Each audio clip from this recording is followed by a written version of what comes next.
En primer lloc, aclarir que existeix el menú de capes i el menú d'objecte. Ara no el podem triar perquè no tenim cap objecte seleccionat.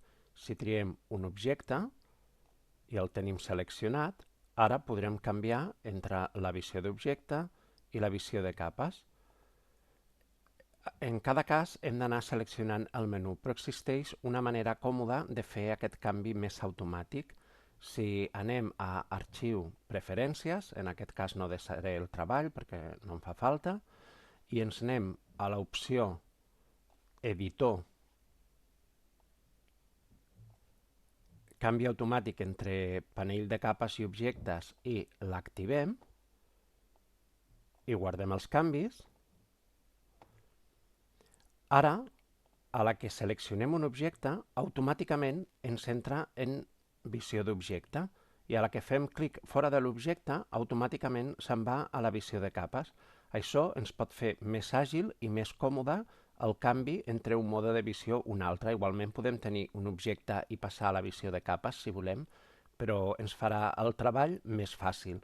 I això també pot establir diferències entre el que veieu en els següents vídeos i el que passi en el vostre ordinador, depenent de si el teniu activat o no. Anem a veure com podem gravar una imatge. Per incorporar les imatges podem anar a la icona de la imatge, podem anar a Arxiu, Obrir, i fins i tot podem arrossegar la imatge dintre de la zona de treball. Ens col·locarà la imatge sempre en la cantonada de dalt a l'esquerra.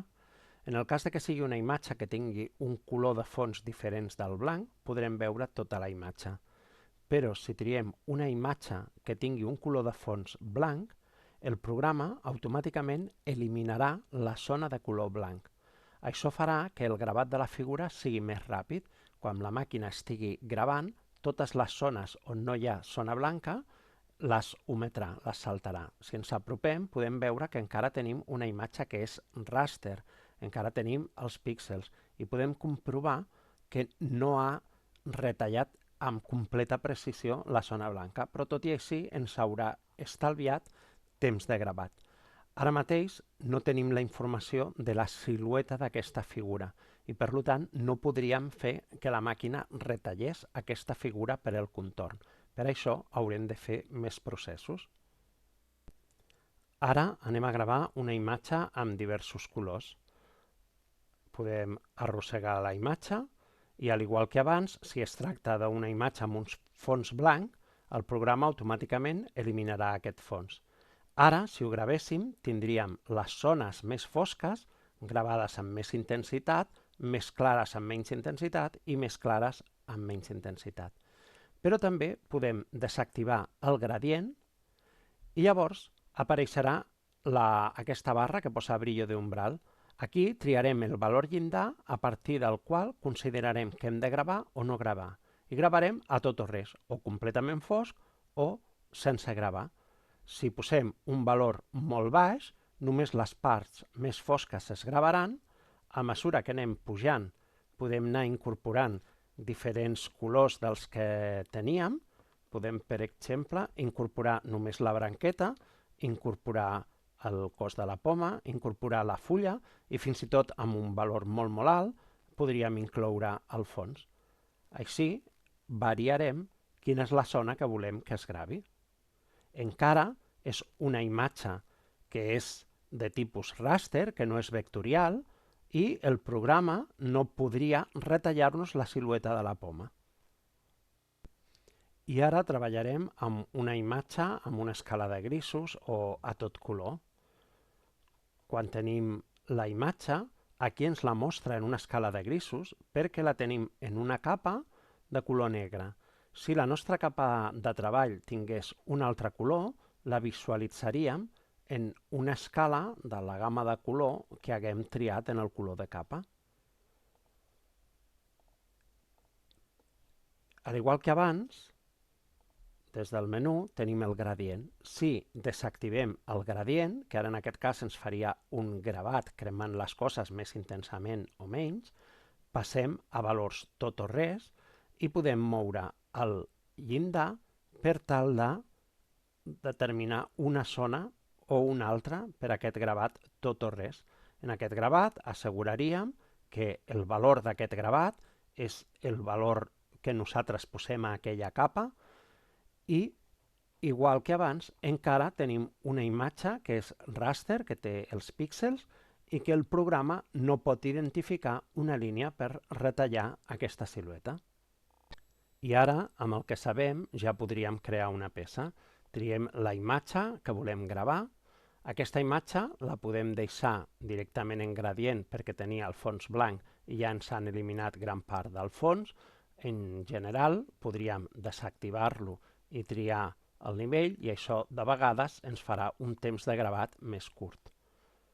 En aquest cas tenim una única capa que li podem posar el nom de gravat, perquè és la que farem servir per gravar. Simplement perquè nosaltres posem aquí el nom no canviarà res. El que necessitem és aquí triar els valors de gravar. Posem per cas que estem en contraplacat gravat raster. Ja hem triat els valors que hi han guardats en aquest perfil.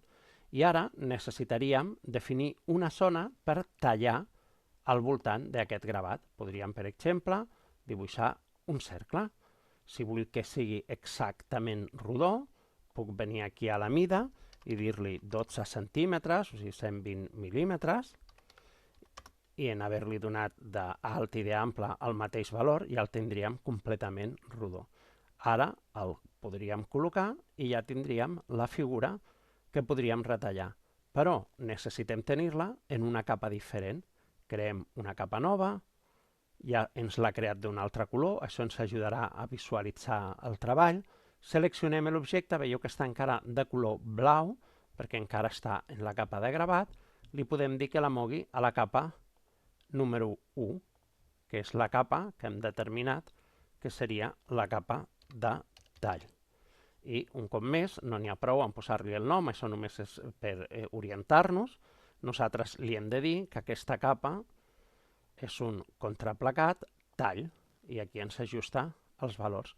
Ja ho tenim, la capa de tall i la capa de gravat. Podríem llançar el treball i ja tindríem la nostra peça. Anem a veure com podem vectoritzar des de Vim Studio.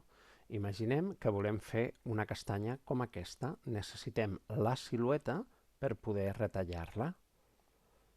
Carreguem la imatge, tant és que tingui el fons blanc, que l'elimina automàticament, com el fons de color, i veurem que tenim una opció que diu contornejar. Si seleccionem aquesta opció, automàticament ha aparegut un nou objecte.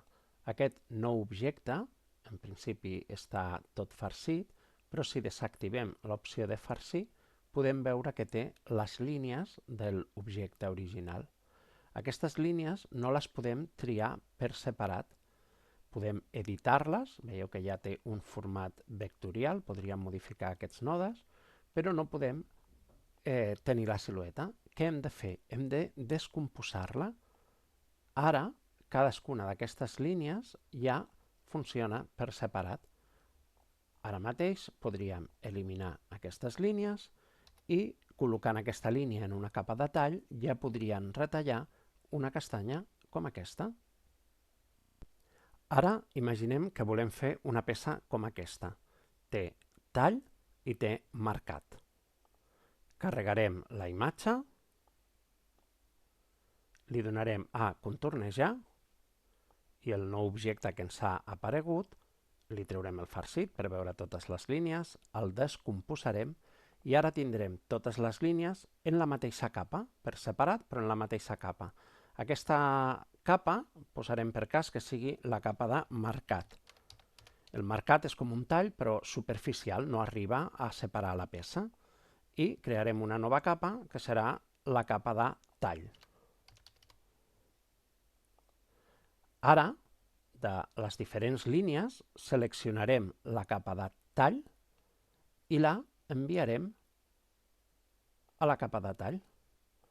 Ara podem comprovar que en la capa de tall tenim només la línia de fora i en les de marcat les de dintre. És una bona pràctica deixar la capa de tall pel final. La màquina va executant en aquest ordre. Al tallar, la peça pot baixar una mica, pot moure's i variar la distància focal. Per això és millor que primer fem tot el gravat i tot el marcat i finalment fem el tall. Hem posat el nom de marcat i tall, però no hem definit aquests valors. Recordeu que a cada capa hem de triar el valor corresponent. La de marcat, contraxapat, gravat de línia, és el nom que li han donat al marcat, gravat de línia, i la de tall, contraxapat 3 mil·límetres tall. Eliminaríem aquest objecte, llançaríem el treball i ja tindríem a punt una peça com aquesta. I ara posem per cas que volem fer una figura com aquesta, retallar una silueta, però a més fer un gravat. Hem creat ja la silueta i ara per gravar seleccionem la figura, contornegem i ens apareix un petit problema. L'objecte que ens ha creat, si el posem farcit, queda completament farcit i si el desfarcim queden només les línies i no tenim aquella zona. Recordem que abans havíem vist que si desactivem el gradient i triem el llindar que volem, podem tenir la zona de gravat. Ara ja podríem alinear-lo i gravar-lo així, però com que això ja ho sabem fer i sempre volem aprendre més i anar una mica més enllà, veurem més possibilitats. Aquest objecte, a més de contornejar-lo, podem traçar-lo. Quan està el gradient activat no es pot traçar, però quan l'hem desactivat i hem triat el valor llindar que volíem, ja el podem traçar.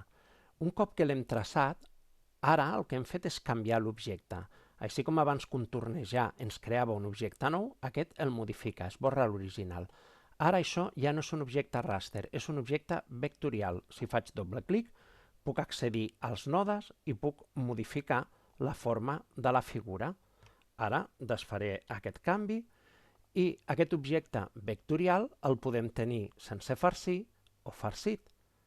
Mouré l'objecte a la capa de gravat. Alinearé horitzontal i verticalment els dos elements i ja tindré a punt. Primer gravat, després tall, hauríem no només de posar els noms, sinó assignar els valors corresponents i ja estaríem a punt per llançar una castanya com aquesta. Ara, amb el que ja sabem, farem les altres combinacions. Tenim el fitxer que hem creat abans, amb les capes de tall i de gravat, però també hem creat una capa de marcat. La capa de marcat hem triat el valor gravat de línia. El marcat no és realment un gravat, sinó que és un tall superficial i el perfil es diu gravat de línia. Si volem fer aquesta figura, ara el que necessitarem és aquesta zona d'aquí per gravar-la. Podem seleccionar la capa de gravat que ja teníem, copiem l'objecte amb Ctrl+C, faig clic a fora, Ctrl+V baixa, ja tinc una còpia de l'objecte, i ara aquest objecte que ha estat traçat podem també descomposar-lo, igual que fèiem amb els que teníem contornejats. I tenim per separat, faig clic, i tinc per separat les diferents parts. Elimino aquestes que no em serveixen i amb aquesta capa podria col·locar-la al lloc i ja tindríem aquesta castanya d'aquí.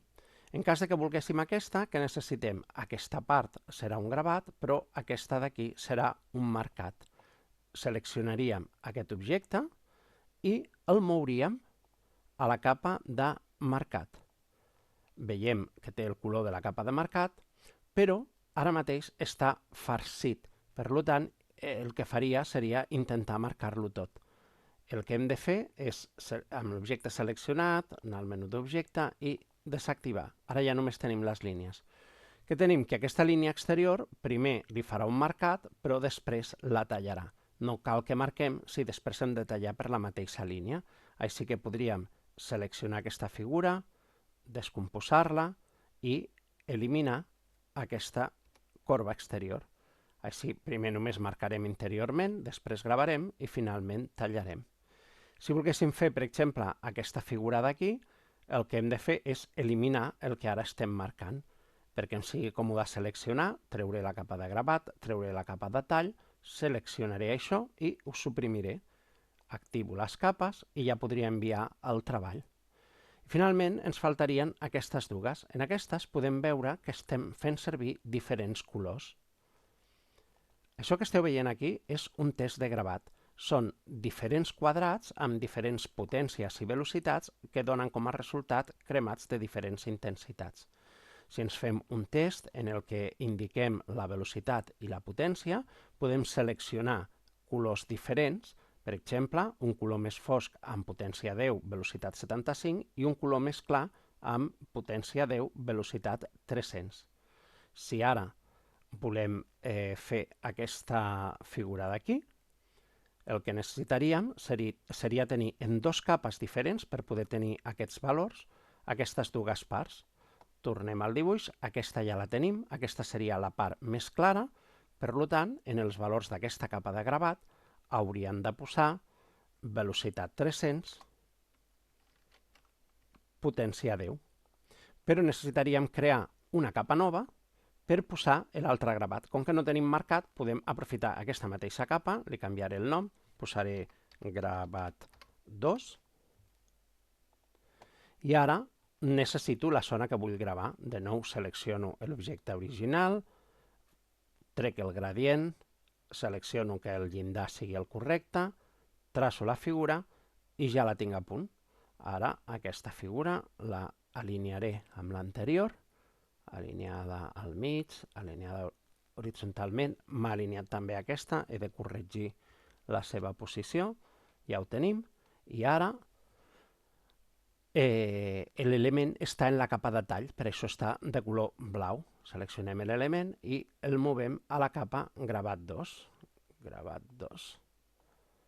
Molt bé, encara podríem ajustar una mica millor aquest gravat, i ens faltaria per definir si teníem aquí aquests valors que eren per al nivell més clar. Ara hem d'anar a la capa de marcat i posar el nivell més fosc, que corresponien a potència 10, velocitat, crec que era 75, anem a mirar, potència 75, ja ho tindríem. Ara llançaríem aquest treball i ja podríem aconseguir un treball com aquesta forma. Si volguéssim aquest d'aquí, simplement en la capa de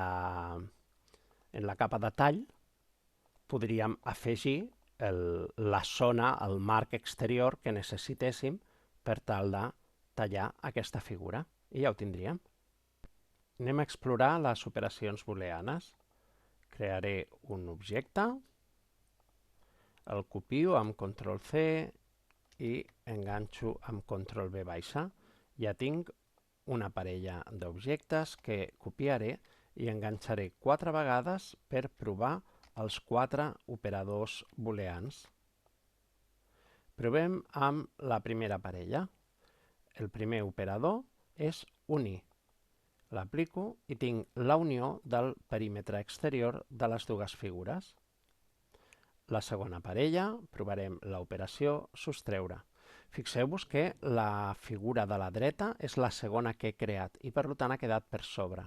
Doncs la figura de la dreta subtraurà la seva forma de la figura de l'esquerra. Provem la següent parella i la següent operació es diu tallar. El que fa és la intersecció entre les dues formes.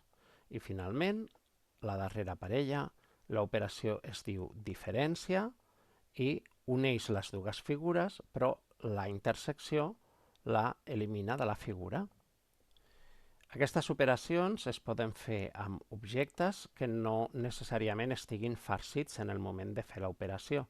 Els seleccionem, unim i tenim igualment la unió de la forma, que podem posar-la farcida o sense farcir. Aquestes operacions també funcionen quan les fem amb elements de diferents capes.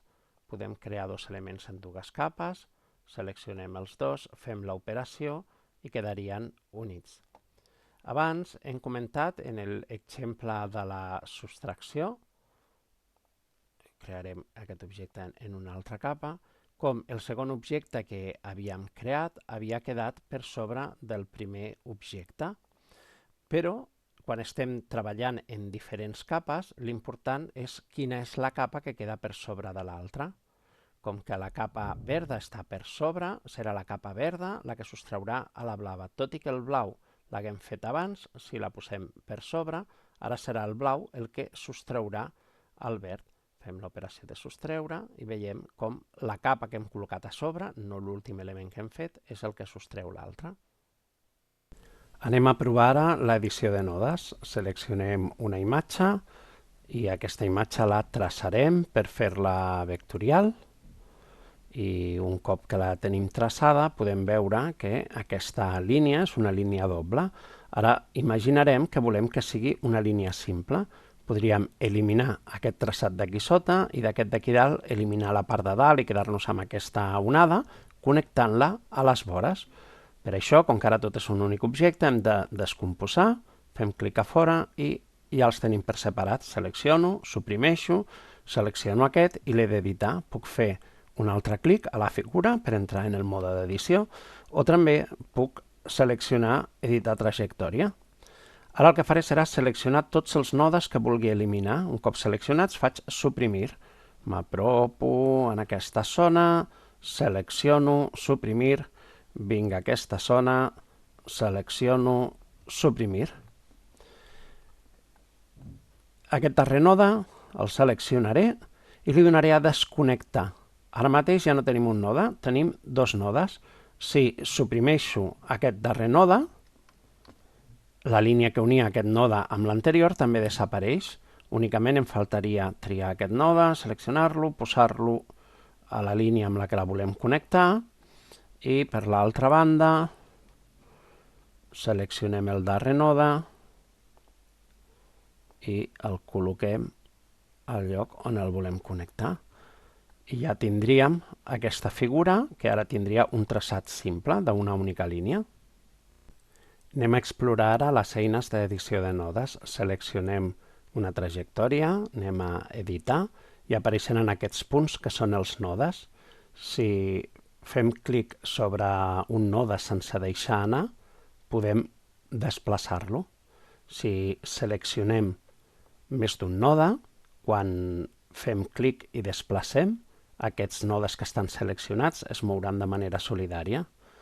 Si seleccionem un node i premem suprimir, aquest node desapareixerà.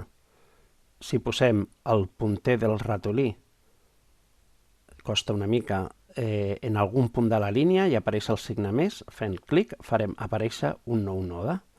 Aquests nodes estan unint la figura amb línies rectes. En cas de que volguéssim corbes, seleccionem el node, premem a suau i ara a aquest node li han aparegut els tibadors. Aquests tibadors de les corbes Bézier ens permeten, depenent de si posem el tibador més a prop o més lluny i de l'angle que volem, definir quina és aquesta corba.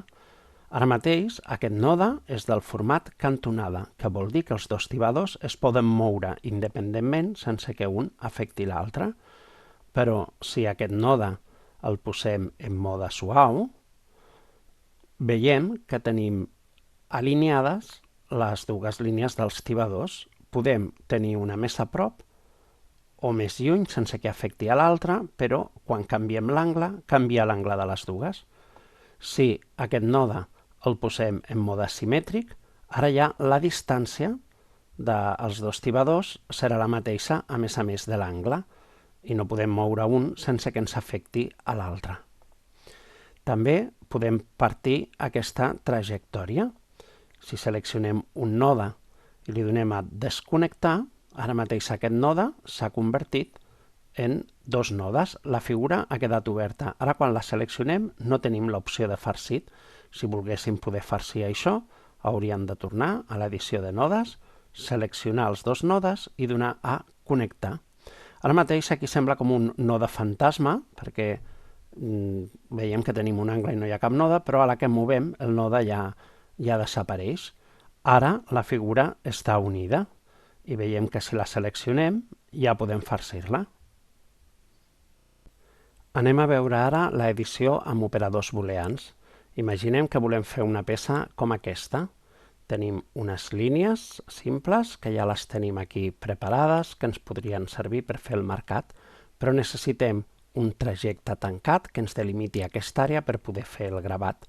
Actualment tenim aquest trajecte tancat i tenim aquesta línia, que no sé un trajecte tancat, no la podem farcir. Si volem crear una àrea que delimiti les dues, seleccionant una podem editar trajectòria, seleccionant l'altra també podem editar trajectòria, però quan seleccionem les dues no podem fer-lo, ja que l'edició de trajectòria es fa amb elements individuals. Tampoc podem fer una operació booleana, veieu que estan desactivades, ja que les operacions booleanes han de ser de trajectes tancats. Ara sí que podríem fer-la. Una possible estratègia seria la que mostrem ara. Com que aquestes línies les voldrem, les copio per no modificar-les, faig clic a fora, faig Ctrl V baixa per enganxar-les i les mouré a la capa de gravat. I treballem amb aquestes.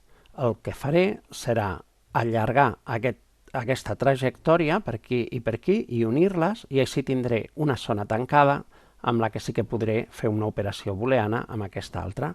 Selecciono la línia, editar trajectòria, trec el node fora de la figura i poso la punta del punter tocant la línia, apareix el signe més, vol dir que quan faci clic apareixerà un node. I ara col·loco aquest node per aquí baix i me'n vaig cap a l'altre costat. Selecciono aquest node, el col·loco fora de la figura, faig un nou node i aquest d'aquí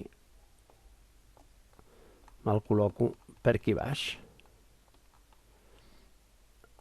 Ara, si faig així per unir-los, travessaré la figura per on no vull, així que generaré un nou node aquí, apropo aquest node amb aquest altre, selecciono els dos, faig un connectar i ja tenim una figura tancada.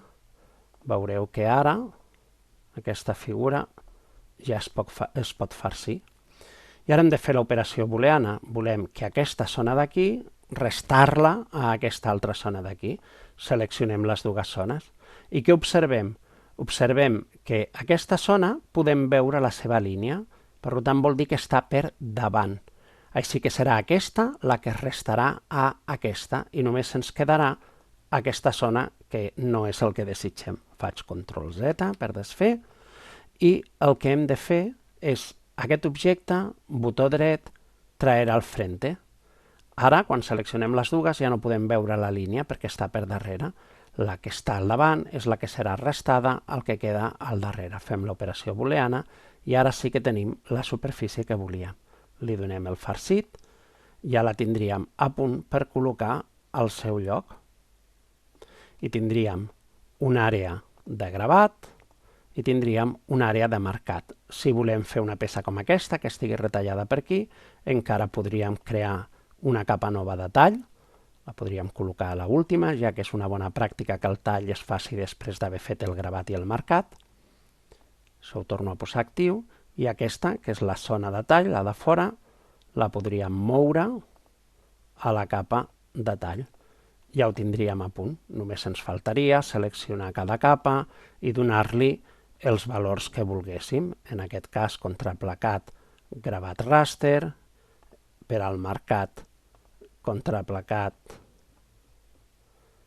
gravat de línia, que és el valor que s'ha de posar per al marcat, i aquesta capa, que és la de tall, contraplacat, tall de 3 mil·límetres.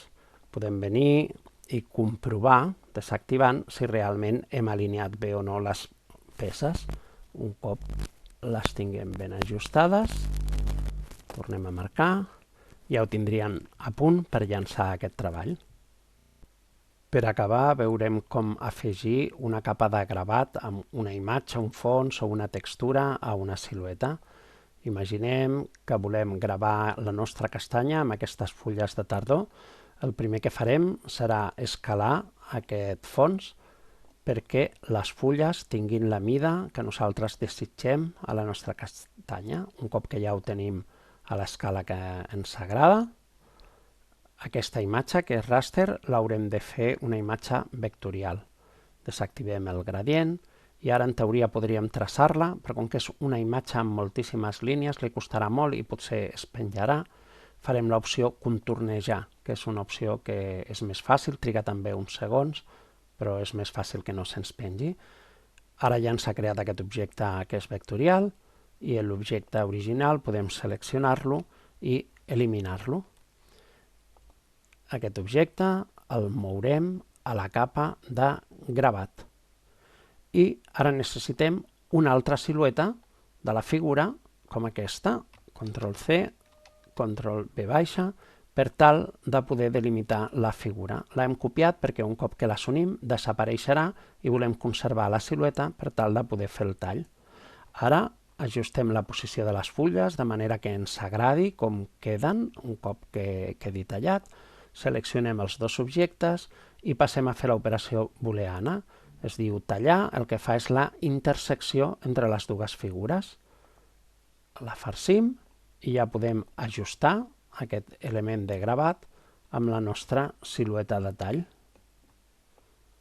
Ajustem manualment i un cop que creiem que ja la tenim bé, ja tenim preparada la nostra figura amb una capa de gravat i una capa de tall a punt per enviar a la màquina.